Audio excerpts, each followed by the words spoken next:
Hello everyone, आज GPCR का part 2 है। इसके पहले मैं जीपीसीआर में आपको जी अल्फ़ा एस की सिग्नलिंग बता चुकी हूँ। अभी मैं जी अल्फ़ा आई से स्टार्ट कर रही हूँ। जी अल्फ़ा आई इनहिबिट करता है एडिनाइल साइक्लेज को। G beta gamma I potassium channel को ओपन करता है। जी अल्फ़ा आई का एग्जाम्पल है relaxation of smooth muscles. Norepinephrine ligand है जो जीपीसीआर के रिसेप्टर से इंटरेक्ट करता है और इंटरेक्ट करता है तो जीपीसीआर एक्टिवेट हो जाता है। जीपीसीआर एक्टिवेट होकर जेफ की तरह काम करता है, ग्वानिन न्यूक्लियोटाइड एक्सचेंज फैक्टर का। तो इस वजह से जीटीपी को रिमूव कर देता है जी प्रोटीन से और जीटीपी को ऐड कर देता है। जब जीटीपी ऐड होता है जी प्रोटीन से तो जी अल्फ़ा आई अलग हो जाती है और जी बीटा गामा आई अलग हो जाती है। जी अल्फ़ा आई जब अलग होती है तो एडिनाइल साइक्लेज को इनहिबिट कर देती है। एडिनाइल साइक्लेज जब इनहिबिट होता है तो साइटोसॉल में कैम्प की कंसंट्रेशन डिक्रीज़ कर जाती है। जब कैम्प की कंसंट्रेशन साइटोसॉल में डिक्रीज़ होती है तब स्मूथ मसल्स रिलैक्स हो जाते हैं। जो जी बीटा गामा आई है ये पोटेशियम चैनल को ओपन करता है। जब पोटेशियम चैनल ओपन होता है तो हाइपर पोलराइजेशन होता है। हाइपर पोलराइजेशन की वजह से स्मूथ मसल्स रिलैक्स हो जाता है। तो G alpha I G beta gamma I दोनों ही स्मूथ मसल्स का रिलैक्सेशन करवाता है। लेकिन जब हार्ट सेल्स को रिलैक्स करना होता है तो वहाँ पे जो लीगेंड काम करता है वो होता है एसिटाइल कोलिन।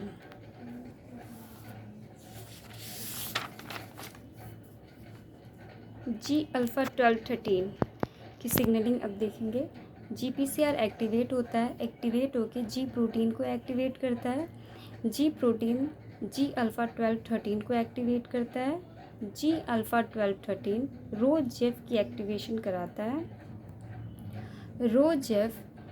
रो जीटीपी से जीटीपी को रिमूव करता है और जीटीपी को ऐड करता है तो हो जाता है रो जीटीपी।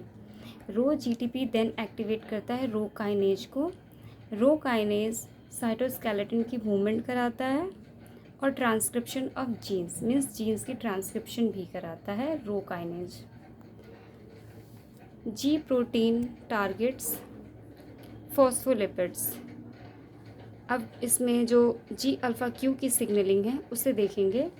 जीपीसीआर एक्टिवेट होता है, जीपीसीआर एक्टिवेट होकर जी प्रोटीन को एक्टिवेट करता है। G protein G alpha Q को एक्टिवेट करता है। G alpha Q then activate करता है फॉस्फोलाइपेज सी बीटा को। Phospholipase C beta inner leaflet of plasma membrane पे रहता है। फॉस्फोलाइपेज से ही पता चल रहा है ब्रेक डाउन करने वाला ऐसा एंजाइम जो फॉस्फोलिपिड को ब्रेक डाउन करता हो। तो फॉस्फोलाइपेज सी बीटा PIP2 को ब्रेक डाउन करता है। PIP2 का फुल फॉर्म है फॉस्फेटिडाइल इनोसिटोल 4,5 बिसफॉस्फेट जो कि एक फॉस्फोलिपिड है। तो इसे फॉस्फोलाइपेज सी बीटा PIP2 को ब्रेक कर देता है IP3 और डैग में। IP3 का फुल फॉर्म है इनोसिटोल 1,4,5 ट्राईफॉस्फेट और डैग का है डाई असाइल ग्लिसरॉल।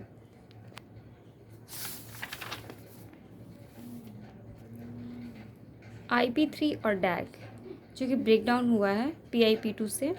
तो IP3 जो है वाटर सलूबल होता है, हाइड्रोफिलिक होता है और साइटोप्लाज्म में ईजिली मूव कर जाता है। IP3 water soluble, hydrophilic, enters into cytoplasm. DAG water insoluble, hydrophobic, remains on plasma membrane. DAG जो है मेम्ब्रेन इनर मेम्ब्रेन पे रहता है, प्लाज्मा मेम्ब्रेन की इनर लिफलेट पे रहता है, वाटर इनसलूबल होता है, हाइड्रोफोबिक होता है।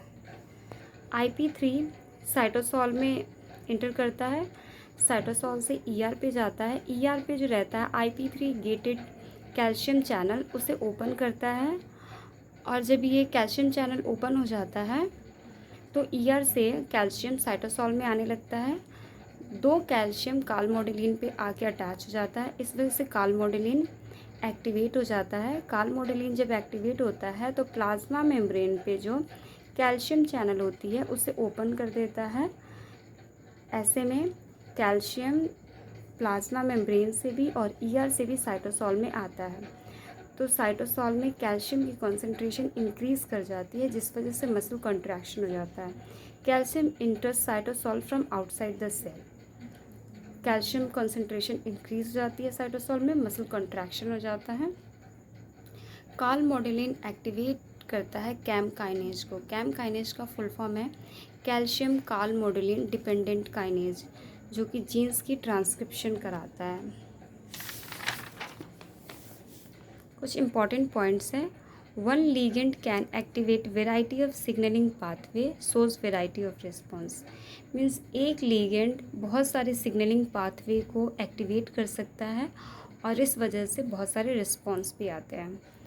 और सेकंड पॉइंट है one signalling pathway can be activated bye variety of ligands. Means एक जो सिग्नलिंग पाथवे है वो बहुत सारे लीगेंड के थ्रू रन कर सकता है।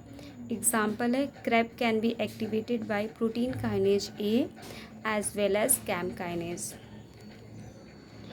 डैग जो कि प्लाज्मा मेम्ब्रेन की इनर लीफलेट पे रहता है, एक्टिवेट करता है प्रोटीन काइनेज सी को। तो यहाँ पे इनर लीफलेट पे डैग और फॉस्फेटिडाइल सीरीन है और साइटोसॉल में प्रोटीन काइनेज सी है। साइटोसॉल में कैल्शियम की कॉन्सेंट्रेशन बढ़ी हुई है IP3 की वजह से। इस वजह से साइटोसॉल से protein kinase C inner leaflet of plasma membrane पे चला जाता है। वहाँ ऑलरेडी डैग और फॉस्फेटिडाइल सीरीन है, तो phosphatidyl serine, डैग plus protein kinase सी तीनों मिलके प्रोटीन काइनेज सी को एक्टिवेट कर देते हैं।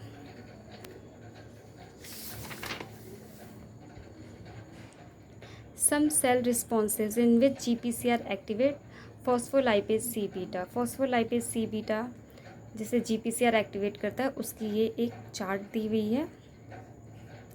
सिग्नल मॉलिक्यूल वैसोप्रेसिन जो है वो लिवर पे अटैक करता है, टारगेट टिश्यू जो है लिवर है। इस वजह से जो रिस्पॉन्स आता है वो ग्लाइकोजन ब्रेकडाउन का आता है। एसिटाइल कोलिन जब अटैक करता है पैनक्रियाज पे तो एमाइलेज की सिक्रीशन होती है। एसिटाइल कोलिन जब स्मूथ मसल्स पे अटैक करता है तो मसल कॉन्ट्रैक्शन होता है। थ्रोम्बिन जब ब्लड प्लेटलेट्स पे अटैक करता है तो प्लेटलेट एग्रीगेशन होता है।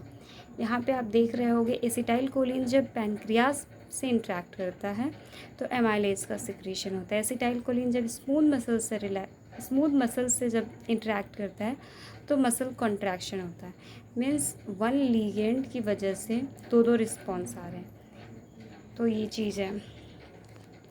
अब IP3 और डैग को इनएक्टिवेट भी करना होगा क्योंकि हमेशा सिग्नलिंग चलेगी तो सेल एबनॉर्मल हो जाएगी। तो कैल्शियम की कॉन्सेंट्रेशन को IP3 बढ़ाता है, इंक्रीज़ करता है, तो उसे डिक्रीज़ करना होगा। कैल्शियम की कॉन्सेंट्रेशन डिक्रीज़ होती है ER मेम्ब्रेन पे। ER के मेम्ब्रेन पे रहता है कैल्शियम ATPase पम्प जो कि ATP का यूज़ करके कैल्शियम को ER के पास भेज देता है साइटोसॉल से। Calcium ATPase pump ATP used calcium send back to ER। Plasma membrane पे रहता है sodium calcium exchanger, sodium in the cell, calcium out of the cell. DAG की सिग्नलिंग को इनएक्टिवेट करता है डैग को ब्रेक डाउन करके।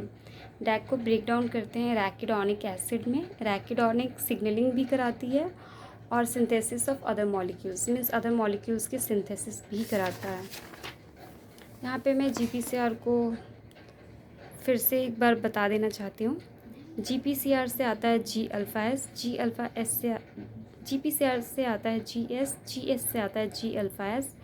G-अल्फ़ा-S एक्टिवेट करता है एडिनाइल साइक्लेज को। एडिनाइल साइक्लेज देन ATP को कैम्प में कन्वर्ट कर देता है। कैम्प प्रोटीन काइनेज A को एक्टिवेट करता है। प्रोटीन काइनेज A न्यूक्लियस में जाता है, वहाँ क्रेब को एक्टिवेट करता है। क्रेब एडिशनल हेल्प के लिए CBP को रिक्रूट करता है। क्रेब प्लस CBP दोनों मिलके जीन्स की क्री जीन की ट्रांसक्रिप्शन कराते हैं। GPCR से आता है GI से आता है G-अल्फ़ा-I एंड G-बीटा-गामा-I। G-अल्फ़ा-I इनहिबिट करता है एडिनाइल साइक्लेज को। एडिनाइल साइक्लेज इनहिबिट हो जाता है तो कैम्प की जो कंसंट्रेशन है साइटोसॉल में वो डिक्रीज़ कर जाती है। इस वजह से स्मूथ मसल्स रिलैक्स हो जाते हैं। G-बीटा-गामा-I पोटेशियम चैनल को ओपन करता है। पोटेशियम चैनल जब ओपन होता है तो हाइपर पोलराइजेशन होता है। हाइपर पोलराइजेशन की वजह से स्मूथ मसल्स रिलैक्स हो जाते हैं। GPCR से आता है G1213, G1213 से आता है G-अल्फ़ा-1213। जी अल्फ़ा 12-13 एक्टिवेट करता है रोजेफ को। रोजेफ जीडीपी को रिमूव करता है, जीटीपी को ऐड करता है। तो रो जीटीपी एक्टिवेट करता है रो काइनेज को। रो काइनेज देन काम करता है साइटोस्केलेटन की मूवमेंट कराता है और जीन्स की ट्रांसक्रिप्शन कराता है। जीपीसीआर से देन आता है जीक्यू, जीक्यू से आता है G alpha Q. G alpha Q phospholipase C beta को एक्टिवेट करता है। फॉस्फोलाइपेज सी बीटा अटैक करता है PIP2 पे, फॉस्फोलिपिड पे, जो कि डैग और IP3 में ब्रेक कर देता है PIP2 को। DAG plus phosphatidyl serine plus calcium, ये तीनों मिलके प्रोटीन काइनेज C को एक्टिवेट करते हैं। IP3 कैल्शियम चैनल को ओपन करता है ER मेम्ब्रेन पे जो रहता है, और कैल्शियम की कॉन्सेंट्रेशन को इंक्रीज़ करता है साइटोसॉल में। कैल्शियम फिर कालमोडिलिन से आके अटैच हो जाता है। कालमोडिलिन देन जो कैल्शियम चैनल है प्लाज्मा मेम्ब्रेन पे, उसे ओपन कर देता है और जीन्स की ट्रांसक्रिप्शन कराता है। Thank you.